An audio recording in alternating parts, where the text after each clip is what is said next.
So some people have jokingly, or maybe not jokingly, reminded me that I haven't been here at this early Mass for many, many weeks, accusing me of sleeping in.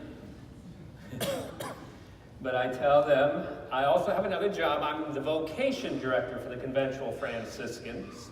And oftentimes, more so recently, I've been going other places to preach about the need for those to enter the order, to work for the church, to proclaim the gospel.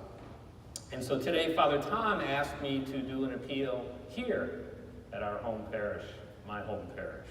And so I would like to actually deputize each and every of you to work for me in the vocation office, or better, to work for Jesus and the church. And so I need help.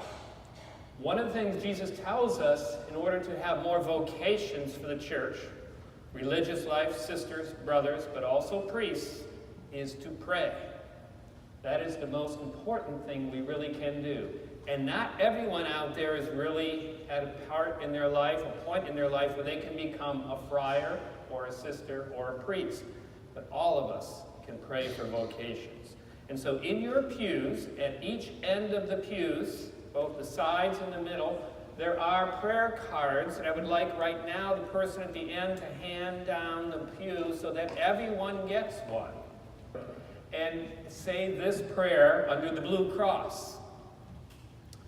This is a prayer for vocations, not only for the church, but also for the world. Vocations not only to religious life, but to married life and single life. It's a beautiful prayer. And I'd ask for you to help me in this vocation work by saying this prayer every day.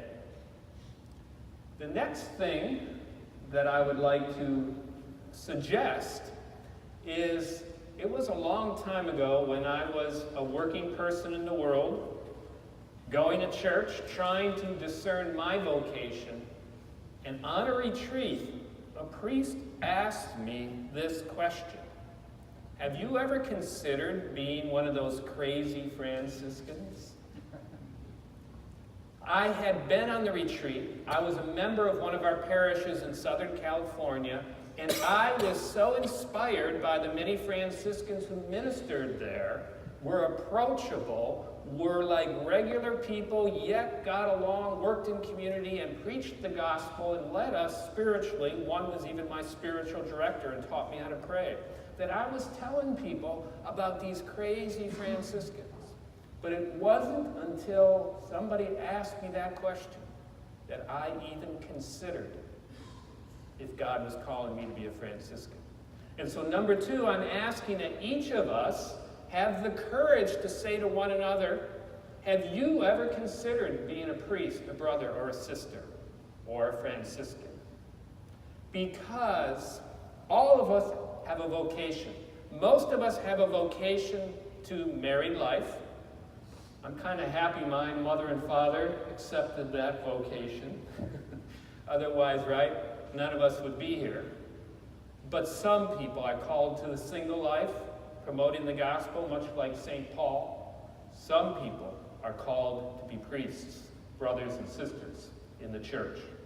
And all of us are going to be the most happy, the most fulfilled, if we truly discern first what is God's will in our life. Not seek to be any particular thing because it's my will, but seek first the kingdom of God, and all these other things will be given to you besides. And so have the courage when you see someone who is a person who's growing in their faith, wanting to serve, that might have the charism to be a brother or a sister or a priest. Please, don't be afraid to ask a simple question. Have you ever considered being a brother, a sister, or a priest, or a Franciscan?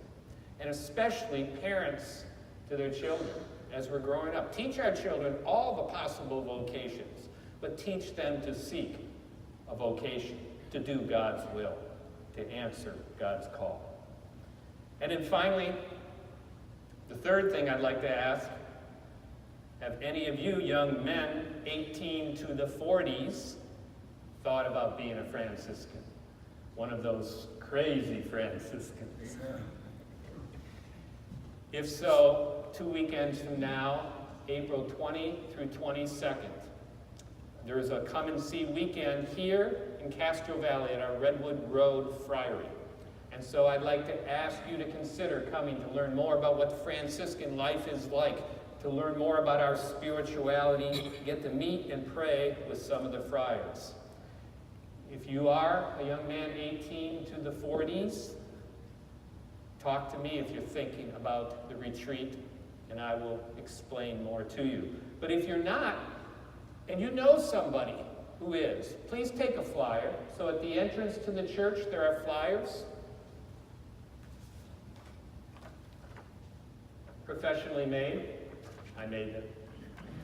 They're at the right side as you go out the back doors by that stand-up display, and at the exit of this door too. And in addition, right next to the flyers, there are prayer cards. Various Franciscan saints. Our order has a rich history of people that have gone before us. And on each saint card, there is also a prayer that is specific to the spirituality of that saint.